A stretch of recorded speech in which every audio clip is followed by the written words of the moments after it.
The Home Tech Podcast is supported by listeners like you. To find out more, go to HomeTech.fm/support. This is the Home Tech Podcast for Friday, the 13th of July, 2018. From Sarasota, Florida, I'm Seth Johnson. And from Denver, Colorado, I'm Jason Griffin. How you doing, Seth? Doing well, Jason. I guess we almost had too much pre-show conversation about the World Cup semifinals, but good game today. And I saw you were in the Slack channel as well. I was in there today, watching the game and watching the reactions that were happening there in the hub. What do you think? Well, first of all, I'm assuming you weren't watching on YouTube TV. Nope. Went down again, I guess, apparently.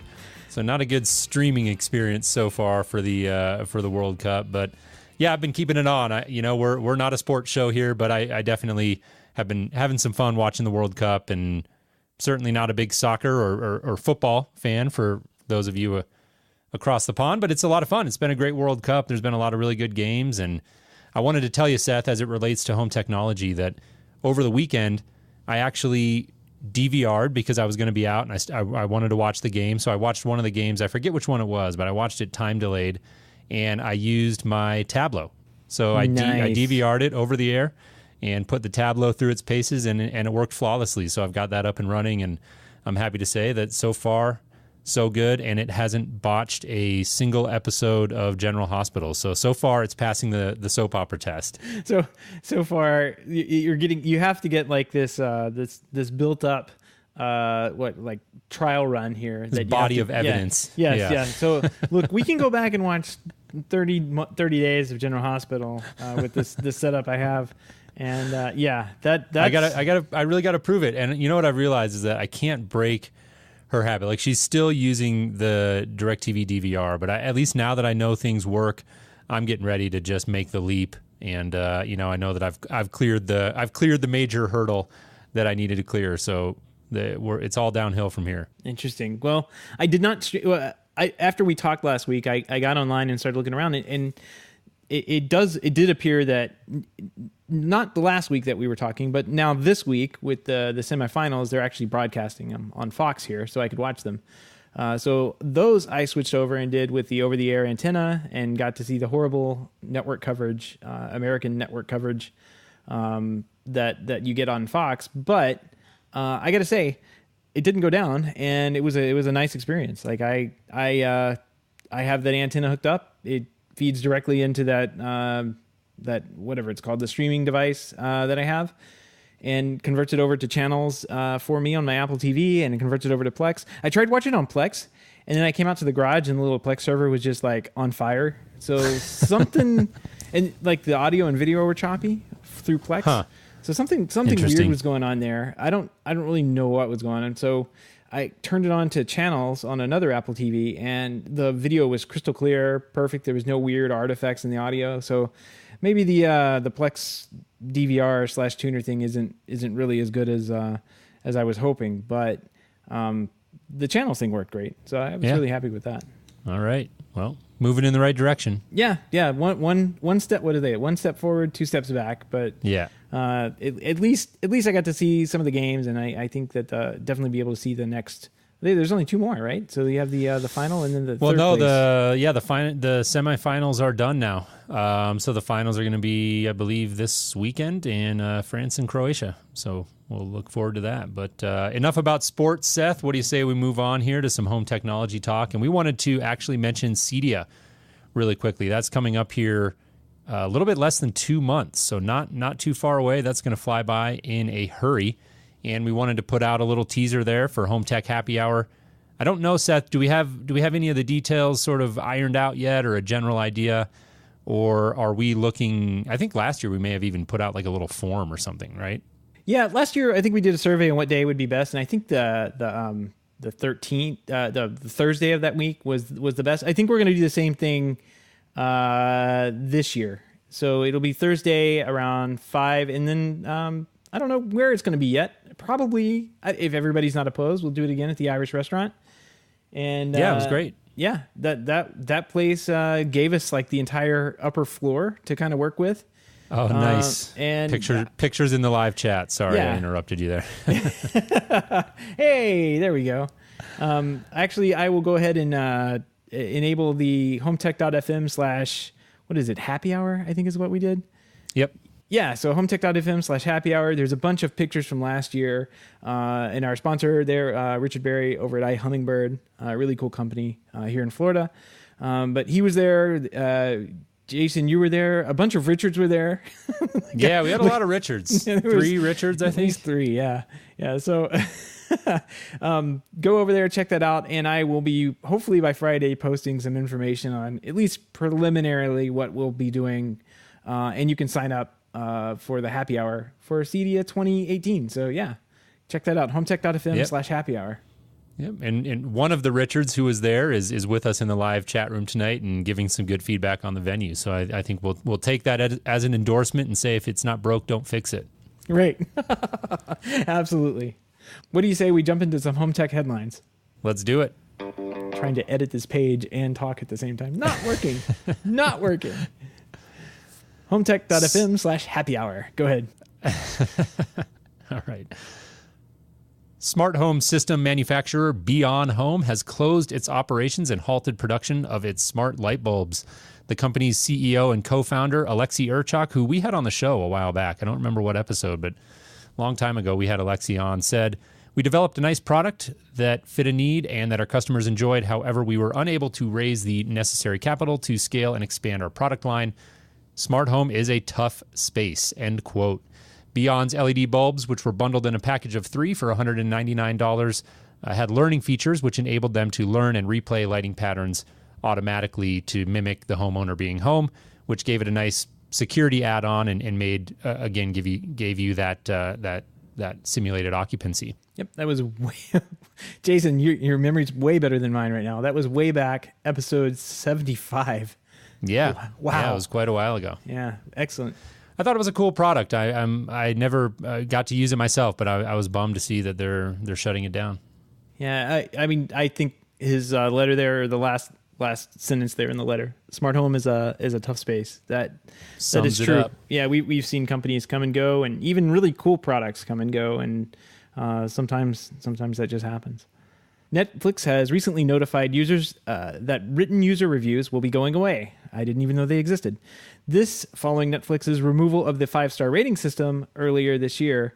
In an email notifying users who had recently left a review, Netflix blamed the change on declining usage. According to CNET, while Netflix plans to stop accepting reviews as of July 30th, they will be readable or on the website until mid-August. I haven't seen a review on Netflix in years, and I guess that's just because I use the Apple TV app and they aren't there.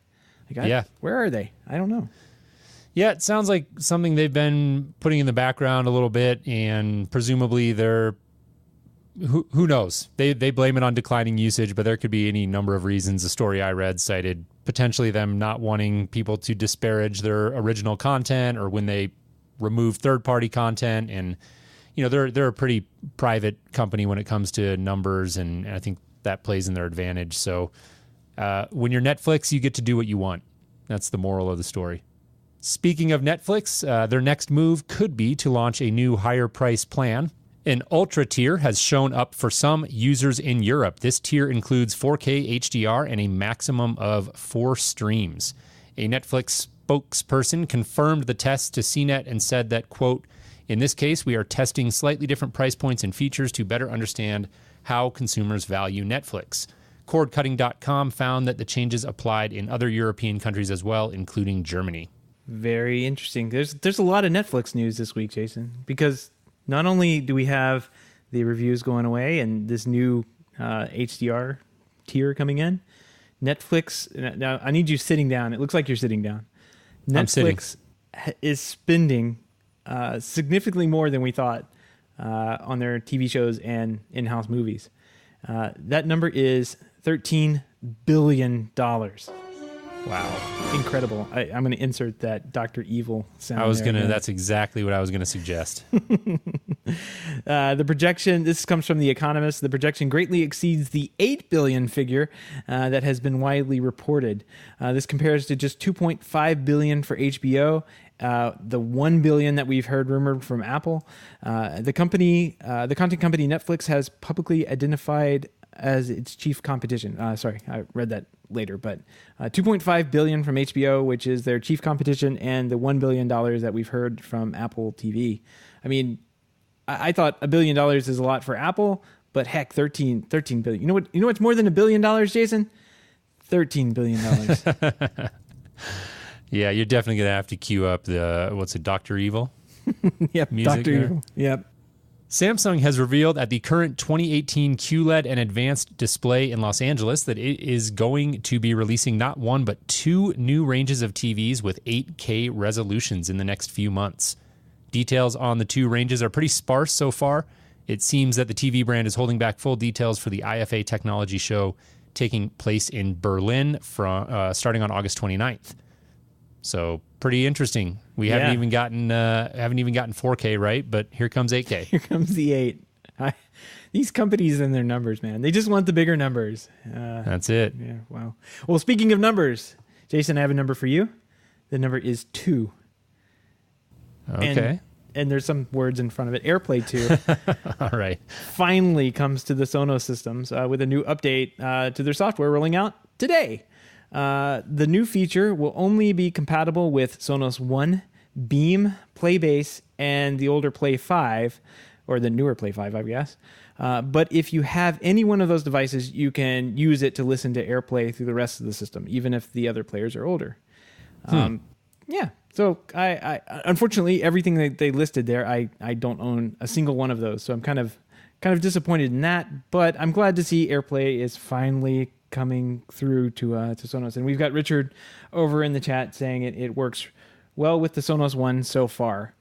I don't know. I'm looking at the press release they had, and this was in here. It said after you've started the music with Siri, you can let Alexa adjust the volume or skip to the next song. And I'm like, that's really strange. Like, okay. I get to use 2 voice assistants with you. It's a brave new world. Richard's saying in the chat room it comes at a cost. He's saying you can no longer have lock screen control of Sonos on your iOS devices. Interesting. Wonder why that is.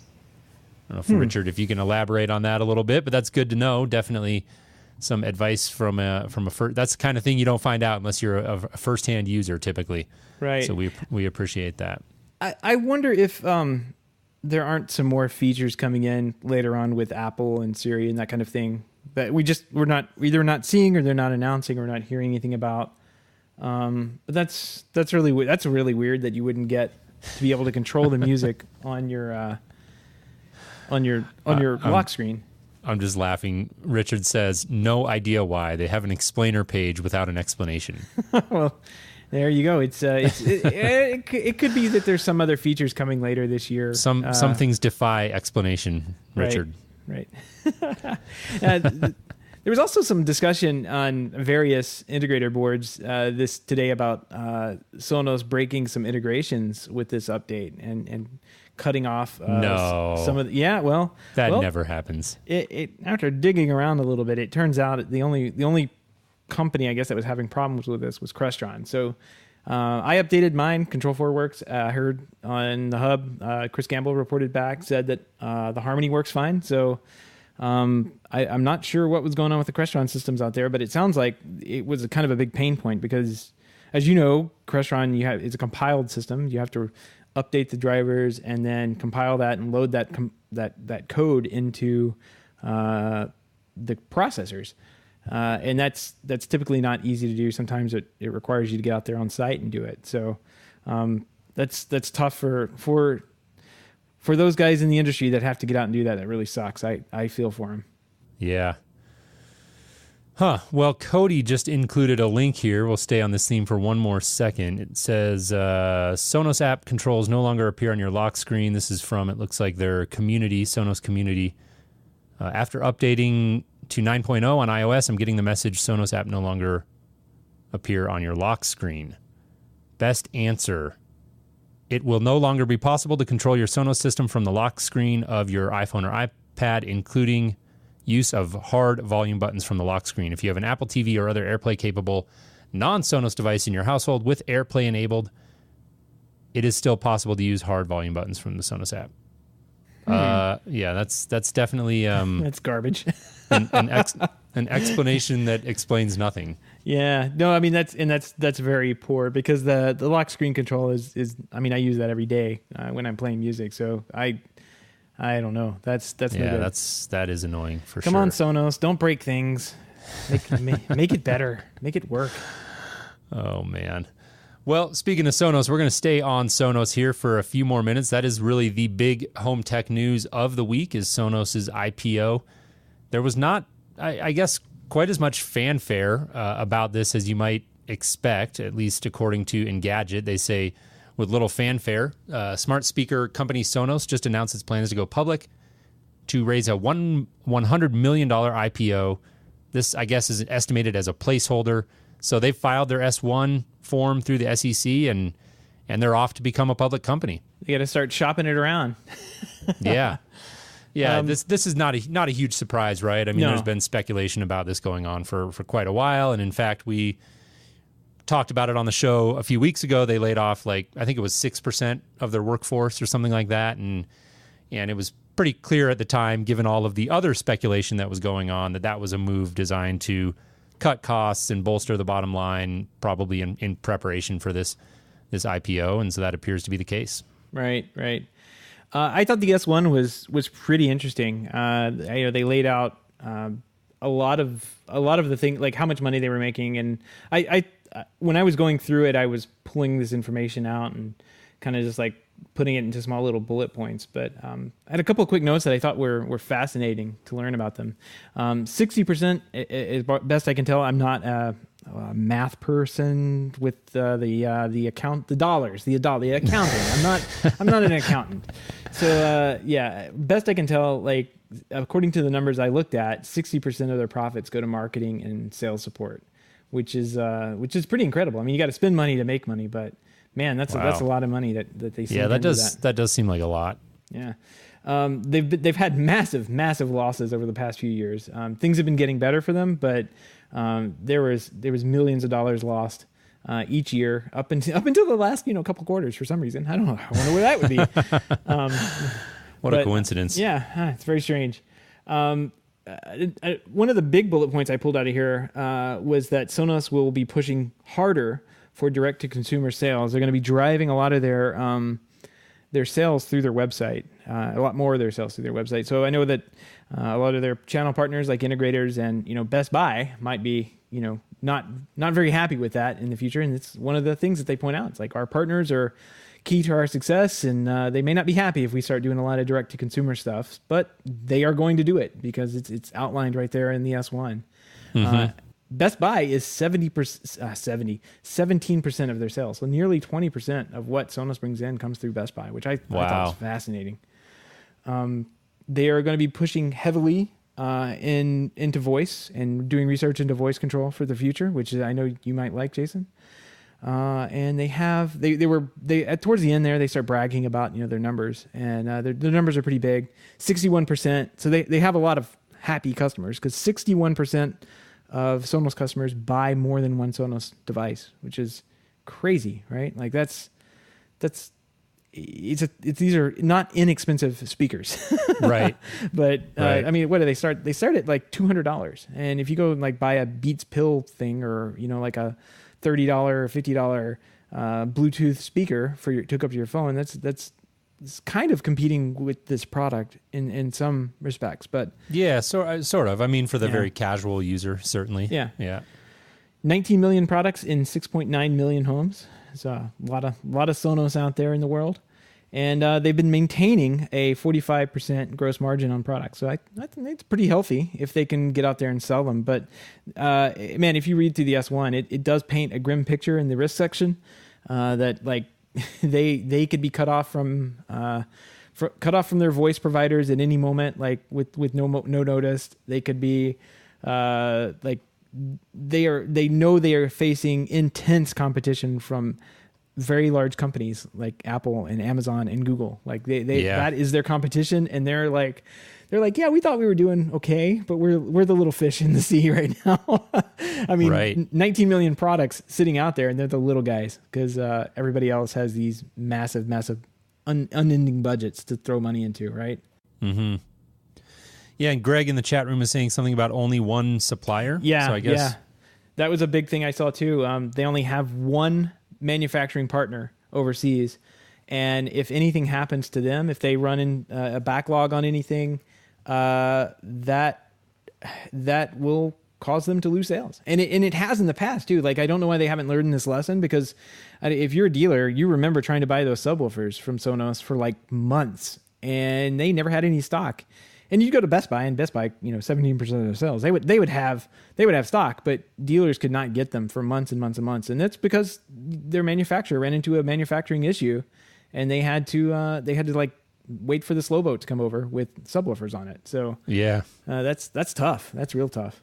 Yeah, I guess that's one of the trade-offs to doing an IPO, right, and going public. You've got to air some of that Dirty laundry. some of that dirty laundry, so to speak. This is probably something they've been painfully aware of internally, and sounds like dealers have as well. I can recall what you were saying, Seth, and Greg in the chat room, who I know is also a home tech pro and presumably sells some Sonos, says they're always out of at least one thing. Like, they've always got one thing out of stock, and so I guess they've got more of a reputation for that than I necessarily appreciated. I certainly didn't realize that they had only that one supplier. But I thought the biggest one that I guess at least grabbed the most headlines, right, was the argument about voice control, and how the S1 really highlights how reliant Sonos is right now when it comes to voice control on Alexa. And they've got Google Home coming, so at least they've got a bit of a backup there. But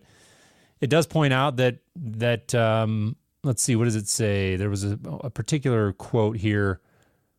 The company notes that Alexa could disable the integration on the Beam and One on limited notice.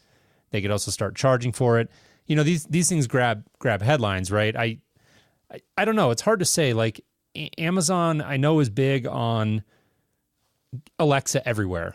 Like, they have a vested interest in having Alexa in as many devices as possible.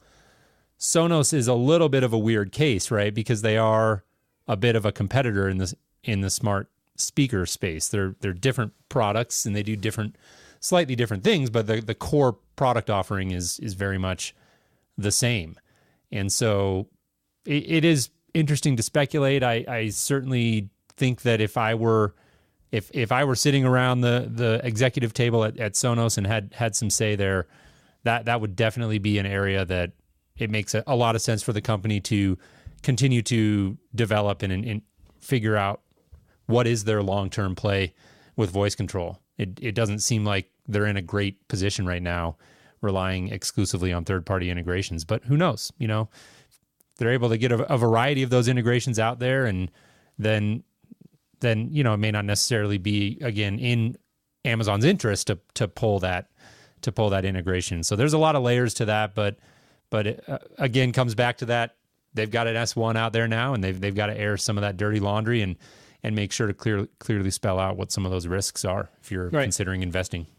Yeah, and I mean, this is kind of, I think a lot of companies were caught flat-footed by the success of the Amazon Echo platform, right? Because, I mean, you've seen Apple play catch-up, you've seen Google play catch-up for sure, and Sonos was kind of like, yeah, we're smart speakers, we don't really do that. And I think that they probably realized much too late that that voice was going to be a big thing. And you've seen them start to make that push into voice just recently. I mean, it hasn't been like with the last year or so that we start to see the Sonos One come out, the Beam come out. These are really their only voice-enabled products. And I'm glad the S1 says that Google Assistant is available or is planned for 2018, because that's at least, it's almost like a backup, right? Like, it's if Amazon cuts off or starts requiring licensing, maybe they go to Google and start using Google a little bit more. Google's never going to charge well, I'm not gonna say never, but they may never charge a license because they like getting all that sweet customer data. So Sonos may just have to. I don't know. I would rather use Google than Amazon most of the time. I actually enjoy using the Google Assistant, and the Echo does its thing. Like it does kitchen timers really well. Yeah. But it's like how long do I give it a pass for that? And again, mine is hard on hearing now for some reason. It's gotten old. Weird. So weird.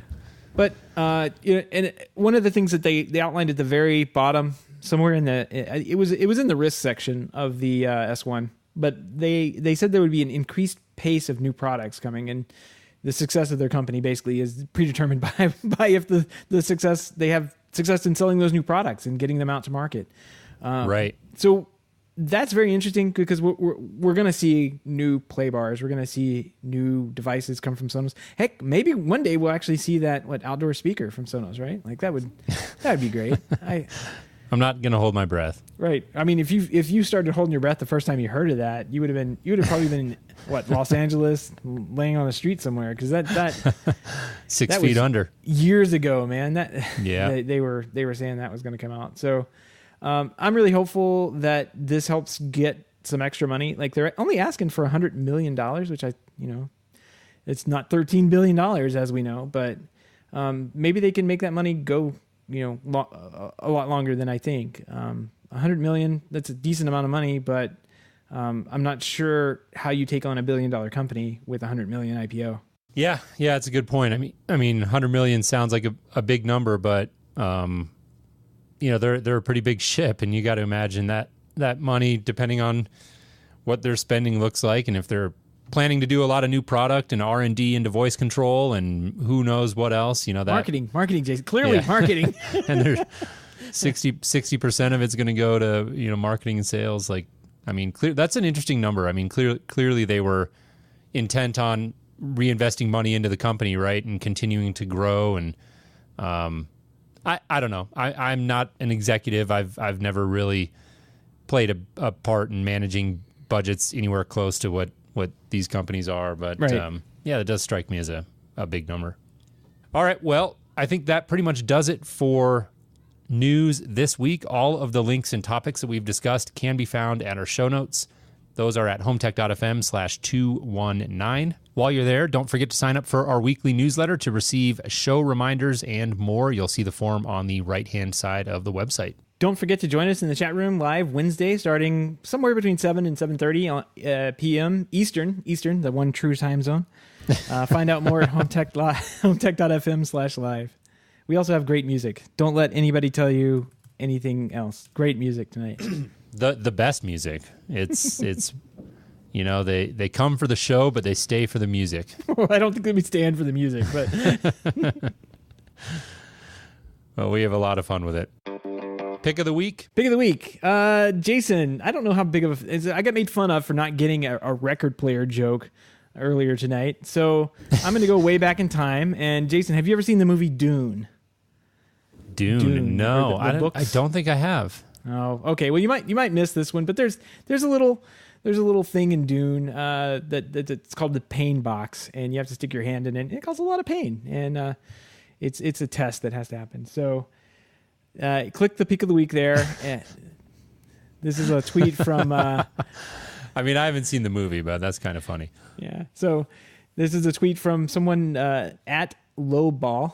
I think it's Laurent Ballman. It says, "Sorry, Home Depot. I read Dune. I'm not putting my hand in the box."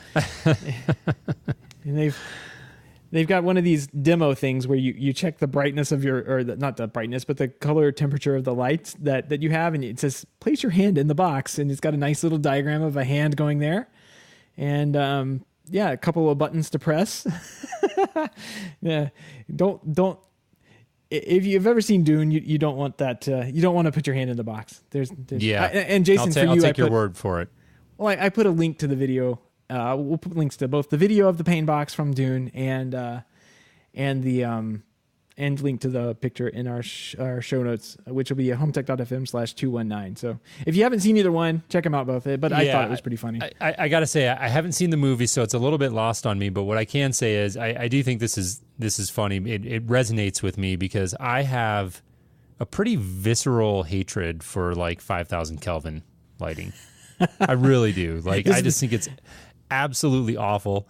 I don't know why anyone would put it in their home ever under any circumstances. It is atrocious.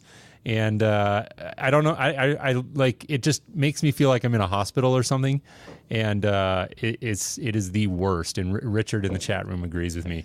Yeah. I'm a soft white all the way, bright white, 3,000 Kelvins as high as I'll go. I have that in my office because I found that the soft white, sitting in my home office was a little bit kind of lulling me to sleep. So I can live with 3,000, but 5,000 like does not belong in my house ever under any circumstances.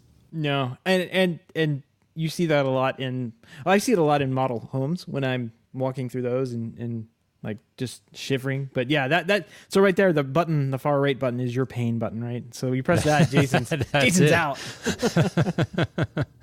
That's it. I don't know why anyone would ever stick their hand in there, push the 5,000 button, and then go buy a 5,000 Kelvin light bulb. Like, it makes no sense. This is clearly designed to sell 2,700 Kelvin lights. Exactly. That's a great one. That's funny. I like the description that Richard just put into the show, into the chat over there. 5,000 K is the morgue look. Yeah. If you've ever been in a hospital or a morgue, that's exactly what it is. It's terrible. Yeah, it is terrible. It's not daylight, people. That's just like, ugh, gross. Well, we have a consensus here. I'm glad to hear that. Yeah, we all agree. If you don't agree, feel free to reach out to us at HomeTech.fm/feedback. There's a form there. Fill it out. Let us know why you like 5,000K so much. If you're operating on people or something, that's perfectly acceptable. But just let us know. Let us know. I'm dying to know if there's anyone out there who's going to advocate for it.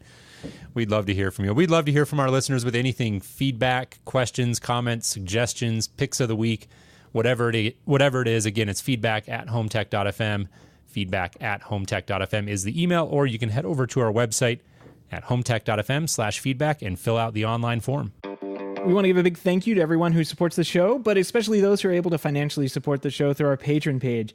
If you don't know about our Patreon page, head on over to HomeTech.fm/support to learn how you can support HomeTech for as little as $1 a month. Any pledge over $5 per month gets you a shout out on the show, but every pledge gets you an automatic invite to our private Slack channel, The Hub, where you and other supporters of the show can gather every day for an inside baseball conversations all about the aspects of home technology and, of course, the World Cup. Wow. That's right. And I like how you set this section up, Seth, because you gave me the name, and I think that was probably deliberate. And so I'm going to do my best because I really want to get this right. We had a actually higher than a $5 pledge come in this week. Christopher, we want to thank you for your very generous. Christopher came in at the $20 level, and that is very, very generous. Christopher Subiando. Wow, he got it. I got it. Yes. I got it. Nailed it. Yes. I practiced before the show, just in case.